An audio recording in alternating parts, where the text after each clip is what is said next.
Okay, folks, so we are back, and we've got more Super Mario Bros. 3.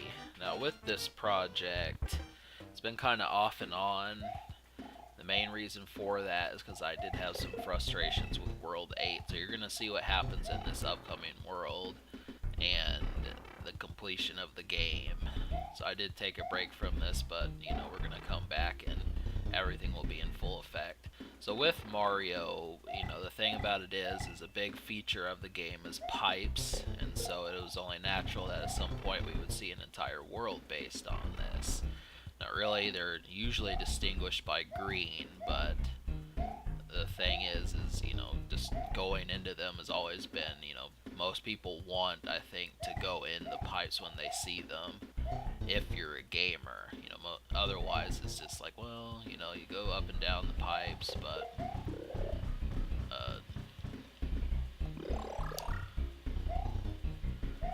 but there are inhabitants of these pipes, just to make things a little bit more tricky. There's definitely enemies afoot. So, I didn't really have a problem with seeing this world. This is actually one of the better worlds in the game. I preferred the desert world, the giant world, uh, some of this world, and then probably the first world are some of the ones I like, but I really couldn't stand the Sky World. That was probably my least favorite, except for World 8. There's a couple stages in that do not. But World 5, World 6 in some cases.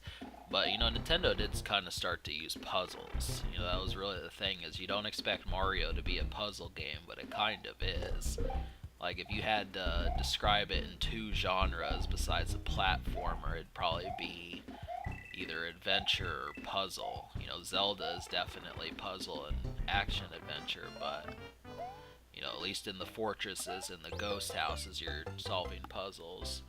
So, even the first Super Mario Brothers attempted to do this with the maze worlds, which really, those never really made an appearance again. It'd be kind of, well, they did in the Lost Levels, but it'd be kind of curious to see them come back and um, this be an extra idea. But somehow this game, it Super Mario All Stars came at a point where Mario was kind of like it needed something. And if you ever pay attention to when someone is a phenomena or a success or something, usually they hit an apex and then everything else goes downhill or it doesn't match where they were in their prime. And you can think, well, what would be something like this? You could say the Star Wars series, for example. Now, definitely every single first movie in the trilogies that came out, that's always the biggest one. Like when The Phantom Menace came out in 1999, that was, there were people waiting in lines, and I think that would have been something that broke the internet if it would have been today, really. But then Star Wars Episode 7 did the same thing. But then there's just so many different type things that kind of do that. And, really, Star Trek kind of does the same thing, but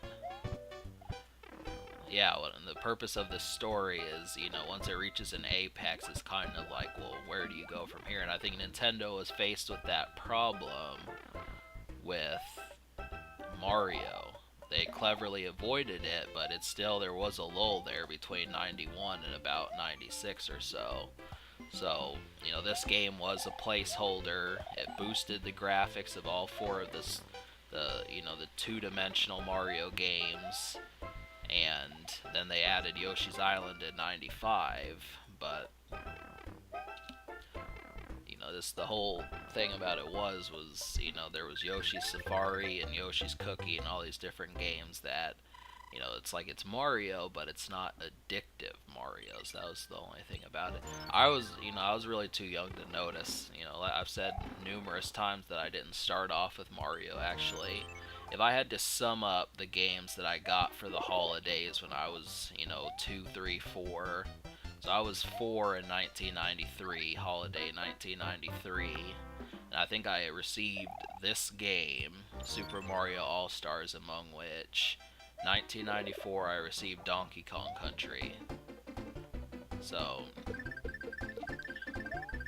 I think I also got Super Empire Strikes Back. The very first two games I owned for the Super Nintendo were Super Mario World and Super Star Wars.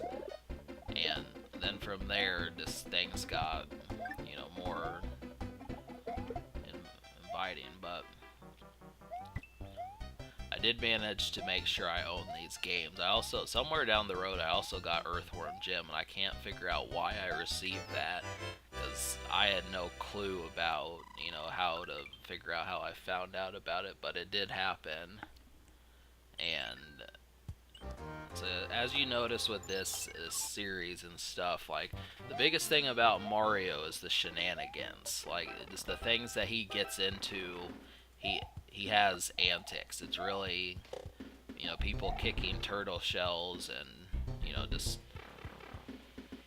all sorts of stuff. If you pay attention to the levels and not me speaking, you're going to notice some of the things that happen in Mario. Every stage is like this. I mean, that's probably why Mario is as popular as it is. It's like this right here, kicking things to get things going. But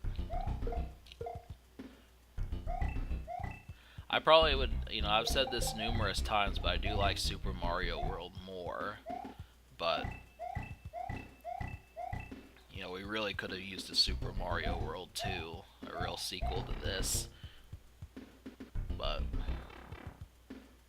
the Super Nintendo, I mean, that was the thing. Well, alright, we're almost done with this this video. I don't really, I break it down in a different, it's just going to end abruptly, in other words, so. But you'll see more